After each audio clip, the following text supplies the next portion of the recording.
Happening now, the community is mourning the loss of two young lives gone too soon following a weekend crash. We speak with one of their family members next. Plus, what New York's incoming governor says about her political future. Well, today is going to be the last day of the muggies, but we've got to get through some showers and thunderstorms. We'll talk about them next as the News at Noon starts right now. Live and on demand, this is WNY News Now. Lieutenant Governor Kathy Hochul, who will serve out the remainder of Andrew Cuomo's term after he steps down amid sexual harassment allegations, said this morning she plans to run for governor in her own right next year. Thank you for joining us for WNY News Now. I'm Justin Gould. Hochul, in an interview with NBC's Today Show, said she is prepared to take office. In fact, she plans to stay in the post as long as New Yorkers will have her. She, however, deflected questions about whether the state assembly should proceed with impeachment proceedings despite Cuomo's impending exit. You mentioned this is a distraction. I want the people of New York State to know that I will not be distracted from job one, which is to fight COVID and bring back our economy. So that'll be going on in a parallel universe, which I'll be observing, but I don't have a voice in this, and I want that process to play out independently of the responsibilities that I will have, which are quite weighty on day one. Now, when she was asked about whether there should be a mask mandate in New York schools to contain the spread of COVID-19, Hochul said she does not yet have the authority to make that call, but said she believes there'll end up being a mask mandate.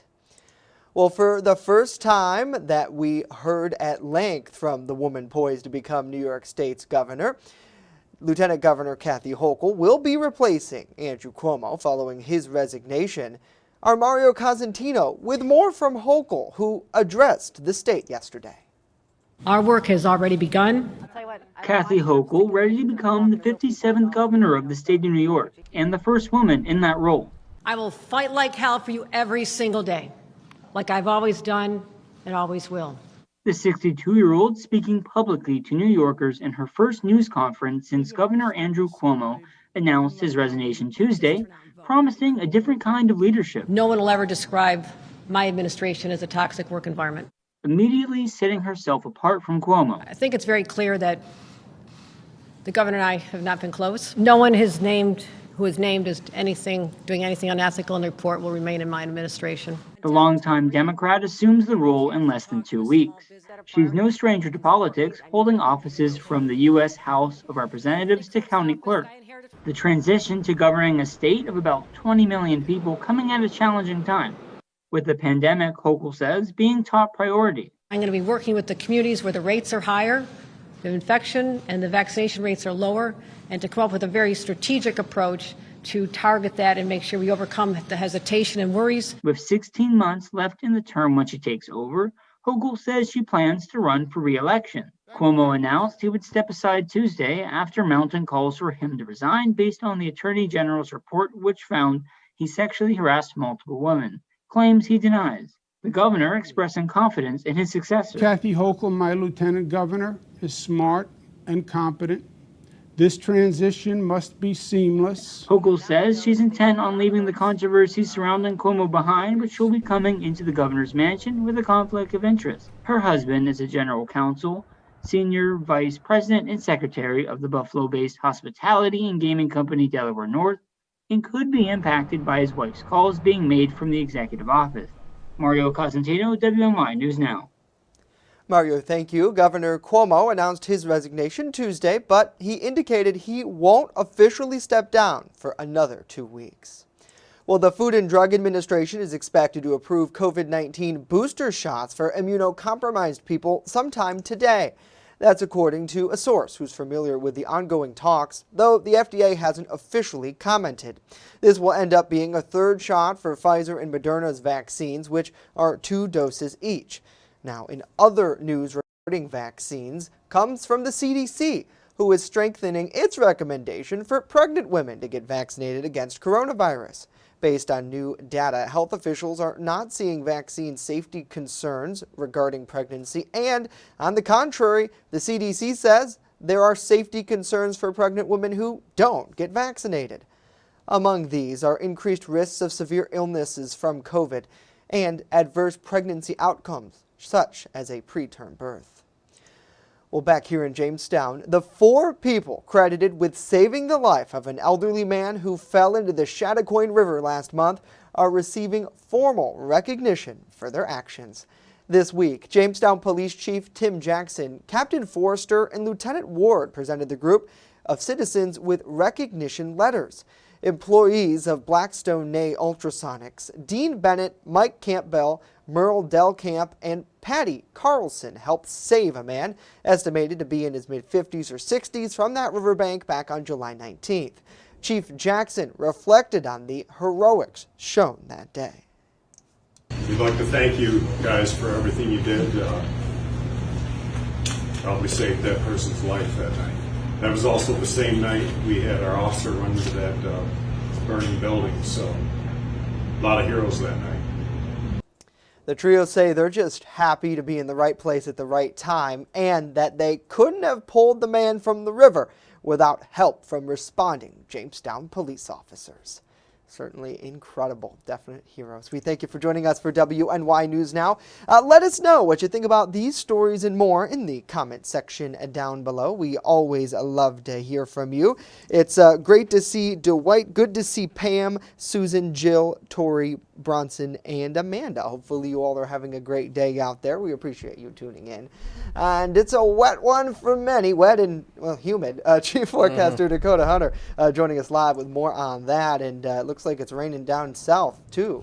Yeah, we've had a few raindrops that have moved through, especially from the southern tier and into Warren County. This is a live look from the Warren City Bank showing you just a few of those low clouds, and we've had some raindrops here, 77, but the dew point still in the lower 70s. So when we have a dew point in the 70s, that's when you really feel that humidity. It's the air you can wear. First Defense Doppler radar on the time lapse shows you the rain showers that have been moving through this morning. There actually was a small severe thunderstorm warning for that far southern section of Crawford County, but the Weather Service canceled that pretty quickly. And other than that, no severe weather so far, but we are getting into some more rain showers again, especially here in downtown. And we'll kind of zoom the radar out and show you the wider view here. So all of this is in response to showers. So all of this is actually in response to a low pressure system that's kind of off to our west. It's not the cold front. It's not going to come our way until tomorrow. So yeah, we just have to get through today. 83 was the high yesterday, started the day at 67.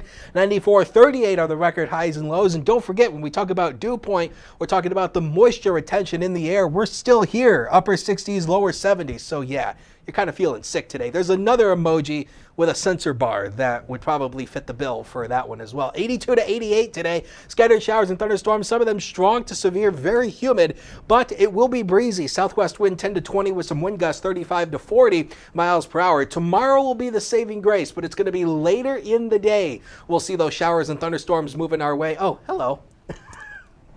Oh, hi. I think I think you must have triggered the AI on the camera. So we'll have much more on your forecast coming up in a little bit, Dakota. Thank you. Well, the community is continuing to mourn the loss of 2 18-year-olds killed in a Cattaraugus County crash over this past weekend. The Cattaraugus County Sheriff's Office says the crash happened around 10:10 Friday evening on Barnum Road near Olean. As a result, 2 18-year-olds, later identified as 2021 graduates of Pioneer School, Nate Schwartz and Alex Schneck, were killed, and 2 other juveniles taken to Olean General Hospital with non-life-threatening injuries.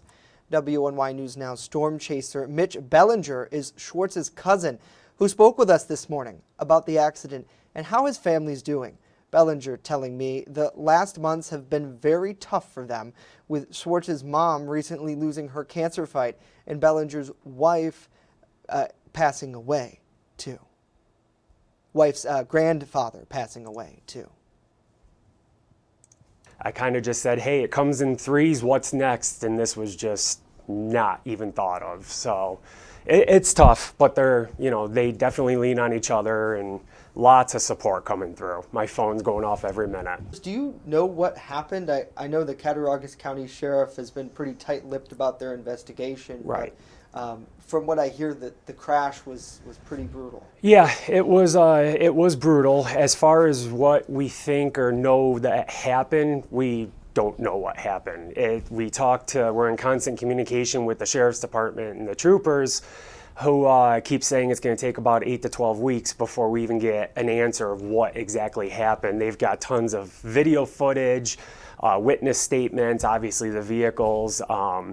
So it looked like there was possibly speed involved. There was a very long skid mark, and then the tree that he hit, the car wrapped around it. And from what we know, his passenger Alex was ejected from the vehicle and ended up passing away on his injuries, and my cousin Nate was dead on impact and ended up having the car rolled on him. So it was pretty tragic. For the community coming together, which I think is an incredible trait of our area. Yeah. A lot of money has been raised for both Nate and his friend Alex's family. Both GoFundMe pages, as I told you, are right neck and neck. So we're just over $25,000 right now and only a couple days in. So I cannot say enough about the Pioneer community. And even outside that, there's people around here because they know me donating, and it's absolutely incredible. Yeah, it really is to see that everyone come together. Mm-hmm. Can you tell us a little bit about Nate and who he was? So I'm going to try and say this without crying. We were at his grad party a month ago, and I just remember saying, man, I remember like yesterday your mom was saying she was pregnant with you. And then this, and having to pass that house that I heard that at on his way to the crash site.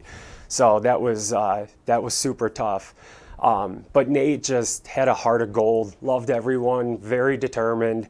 I don't think that boy had any enemies. He did every sport imaginable, which I'm jealous of. Wrestling, football, just you name it, he did it. And same goes with Alex. I unfortunately didn't get the time to really know Alex, but I met him at the grad party, which I'm glad I did. I was at least able to shake his hand and introduce myself. But they both are just always there for the community.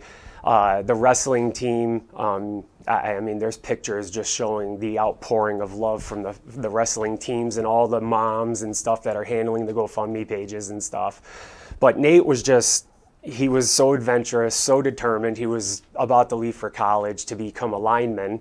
And unfortunately, that's not going to happen. But yeah, both of them are just great boys. Bellinger goes on to say he hopes the community will respect the family by not jumping to conclusions and speculating on what caused the crash, but rather wait for law enforcement to release their full report. Our thoughts and prayers go out to Mitch and his family. We'll be right back.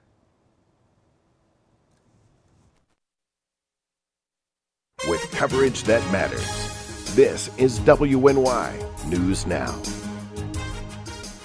EagleZip.com is your local one-stop shop for all of your home and business computer needs. Located on Fluvan Avenue Extension, just outside of Jamestown, EagleZip.com sells and services all brands of desktops and laptops, as well as servers and network equipment for your business. All new computer sales include transferring your data from your old computer plus a 2-year warranty. Call EagleZip.com today. Stop by EagleZip.com today and let us make computers easy for you.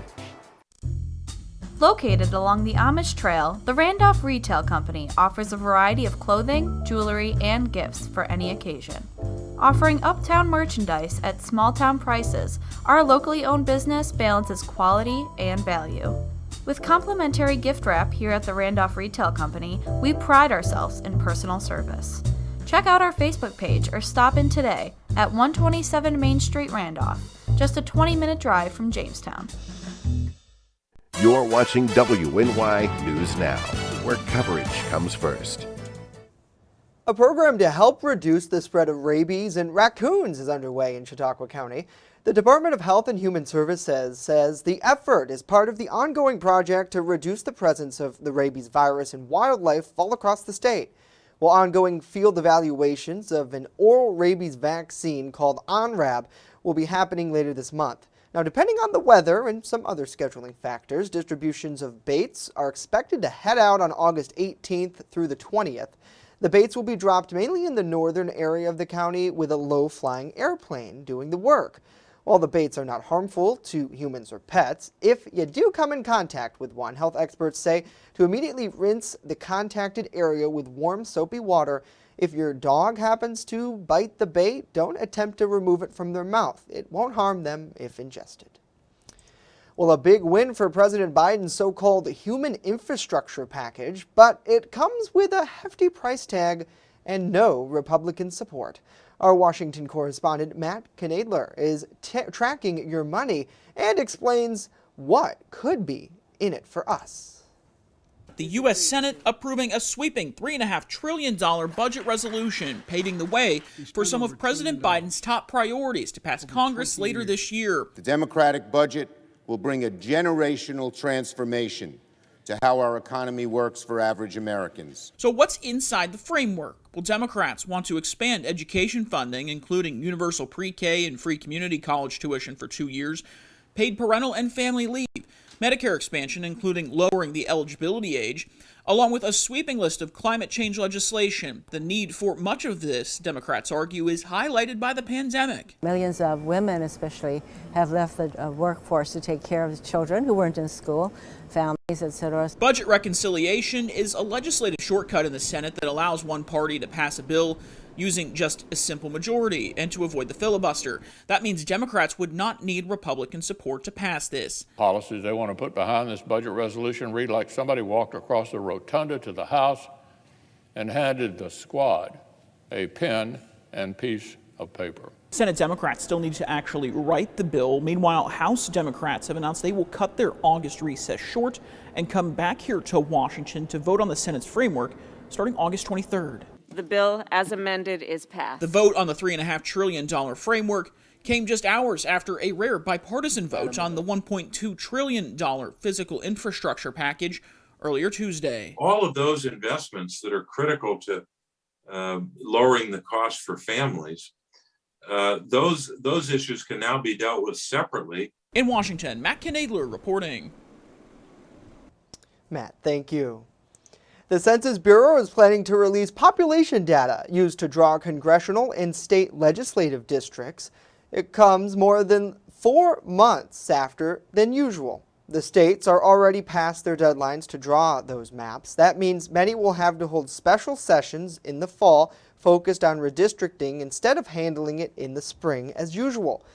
Census officials blame the COVID pandemic for the delay of the release of the neighborhood-level data. The data is expected to show population growth in the U.S. had been driven entirely by minorities over the past decade. In Warren County now, the fair continues. While rides and foods are a big part of the experience, agriculture is really what the fair is all about. Kristen Allen with our news partner WNY News Now was there to check out some of the four-legged friends. Early mornings and late nights. We woke up at 5 in the morning. I think we went to bed at like 11. That's what it's like for these young competitors at the Warren County Fair. Hard work to make sure their show animals are ready for the arena. She won showmanship and master fitter. For Caitlin Sleeman, showing off pigs like Princess is a lifelong passion. I actually started when I was 8 years old. My family grew up showing pigs. I adore pigs. They are my favorite thing. It's like that for a lot of people showing animals. First fair here for us was 1971, and we had shown every year here since. That's 50 years. Cheryl Vanko loves watching people of all ages stay involved with agriculture. Lessons learned while in the barns and on the show floor is something carried through a lifetime. It's not just farm work, it teaches them how to work at any work. And they tell me that if they're going to interview for a job, if they come from a farm, they know that they'll work. This equestrian has learned that too. I've been riding since I was 8 and I got June 3 years ago. Junebug and Treya are heading for district after winning big Tuesday. It's an honor she's worked for years.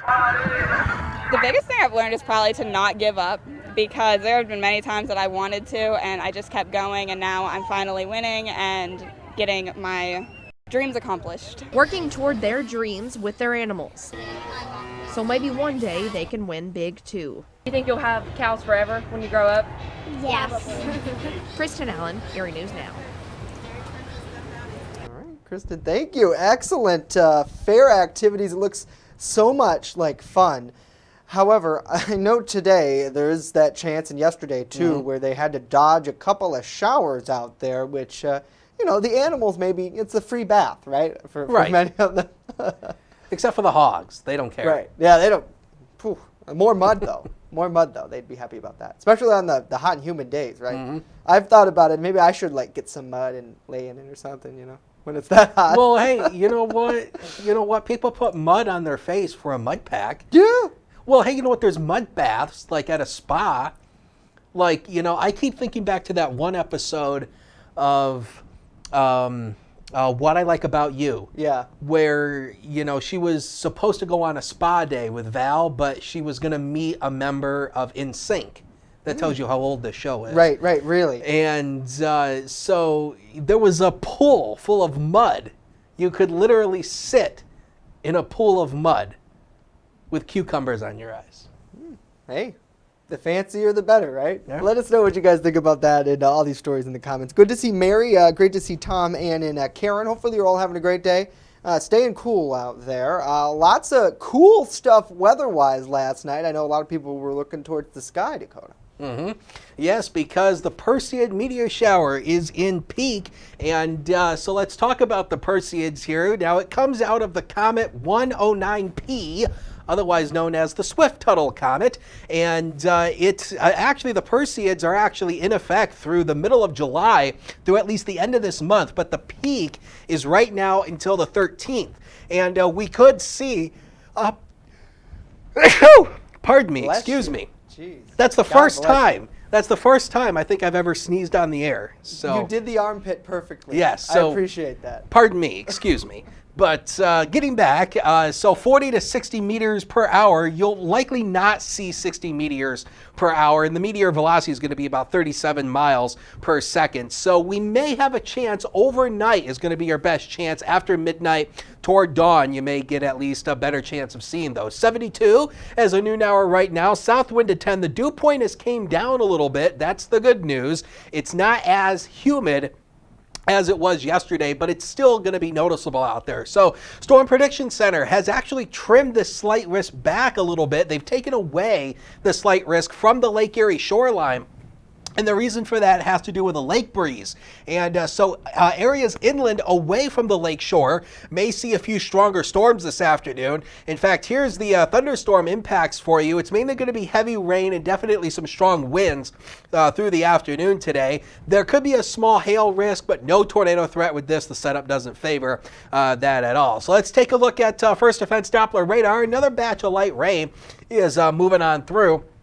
A few more showers are moving our way towards Erie County, out of Erie County, Pennsylvania. And we'll zoom the radar out and show you the main severe weather, or the main weather impact out there. Two areas of high pressure set into our south, and those are going to be moving in here over the next couple of days. So let's show you the newest Runner Future Scan, noticing a couple showers and thunderstorms popping up through the afternoon hours. And then this is going to be our main concern for the afternoon hours, is these showers and thunderstorms popping up through the afternoon. And there is a chance these could be strong to severe with gusty winds. We'll have to watch these through the afternoon. But the main severe weather threat is going to be dependent on any sunshine. Will the morning round of storms help to stabilize the air and keep these things in check? We'll have to watch them through the afternoon. And then another batch of rain showers moves in tomorrow. Then the cold front actually crosses the region later in the day. So it's still going to be warm and somewhat humid through early Friday. It's not going to be until Friday afternoon and Friday night the cold front's going to cross. And if you're going to the Warren County Fair for the tractor pull tomorrow, I'm not confident we're going to get it in. There's going to be rain showers around the fairground. So temperatures today, they're likely going to be held down. This is computer model output. It's, I think, probably more accurate than what I think I have on the 7-day, because the next 7 days of your life, I put 85 for the high. We may have to adjust that down into the 70s, depending on how much rain we get. A few more storms on Friday, 82. Saturday, nice relief. Sunday, the sun will be back, 76. Still a nice day on Monday. And then we'll see another chance for showers and thunderstorms moving our way Tuesday and Wednesday. We'll take a break. Be right back.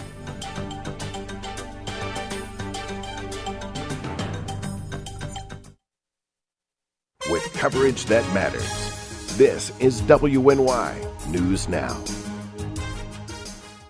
I know what you're thinking. I need a job. I need a new career. Well, I've been there. I've been there. I've been there. I wasn't happy with what I was doing. After high school, I didn't have a plan. I just wanted to start working. I got laid off twice, but you gotta keep going. You just need the right skills. Find an apprenticeship. I found a 2-year IT program. I found a medical course online. I'm now a consultant in the tech space. You have more options than you think. You can do this. You will find something. You will find something new.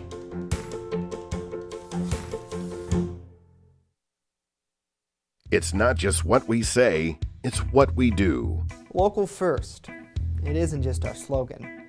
It's our mindset every single day. So whether you're watching our daily live streams or staying up to date with reports on our website and mobile app, you'll always see the same attention to detail from reporters who passionately care about our community, who have one goal in mind: to always put the facts first.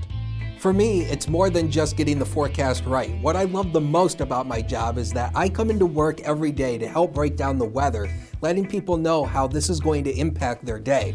We take pride that First Defense Weather is the only local weather team in the Southern Tier. We don't just copy and paste our weather from outside sources. Every part of our forecast is handmade right here in-house, something our team really takes pride in.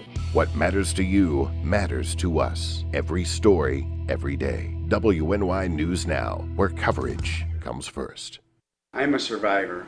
I'm a survivor. I'm a survivor. Testicular cancer is the leading form of cancer in men aged 15 to 35. 1 in 250 men will be diagnosed with testicular cancer. But 98% will survive if detected early. As a survivor, I believe early detection is the key. Learn how to do a testicular self-exam and other important facts about testicular cancer at oneball4tc.com. You're watching WNY News Now, your source for breaking news. One of Jamestown's most popular comic book retailers is getting ready to host its 20th annual Free Comic Book Day this weekend. As WNY News Now's Bronson Rasmussen reports, Chautauqua Comics, located on Fairmount Avenue, is hosting what has become an annual tradition for the locally owned business, starting this Saturday at 11. These are absolutely brand new comic books that we're handing out. Anywhere from Batman to Avengers to Suicide Squad to Star Wars. There's going to be a slew of free comic books that we're handing out. In past years, owner Al Steffen's shop has been packed with over 800 participants throughout the day, taking advantage of not just free comic books, but other specials too, like a Pokemon card raffle and comic book artist Steve Geiger on hand. On the hour, and every hour we'll be handing out some kind of door prize or something, and maybe we'll have events outside there, and it's just going to be a good time for everybody. Generally held on the first Saturday in May, the nationwide event was postponed due to public health concerns, something the owner is keeping in mind. We are not going to be checking papers and stuff like that. But we are asking you, if you have not been vaccinated, please wear a mask inside the store. His shop will be handing out free paperback comic books through 5 p.m. This only happens once a year, and I do encourage people to show up for this. In Jamestown, Bronson Rasmussen, WNY News Now. Bronson, thank you. The first Free Comic Book Day started in 2001 by California-based comics retailer Joe Field. Certainly pretty exciting for many out there. Thanks for joining us for WNY News Now. Let us know what you think about this and more in the comment section down below. I know there's a lot of comic book fans, and I imagine COVID probably only enhanced that for a lot of people.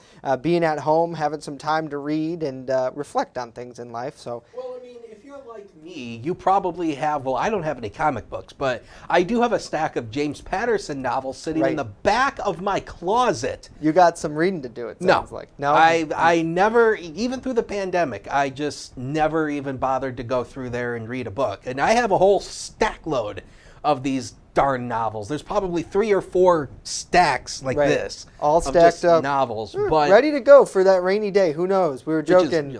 Dakota might be quarantined tomorrow. Yeah, I don't allergies. Know. It's not COVID, so don't worry. I'm cool with it. One thing I really wanted to touch on, and I know our producers are going to kill me, but really funnily here, Dakota, the camera, we have the new cameras now, and they actually have AI tracking. Mm-hmm. Can you go to the weather wall, show them what? Yes. So Dakota. So this particular camera, for some reason, has. It likes you. It has a mind of its own. It's just all of a sudden. Oh my God! Now it's not going to do it. Are you kidding me? Hello. Hi. Follow me. Oh my! No kidding. No kidding. It Well, was of course, just now tracking it's not going to you. work. Oh man. But anyway. Have a hi. great day.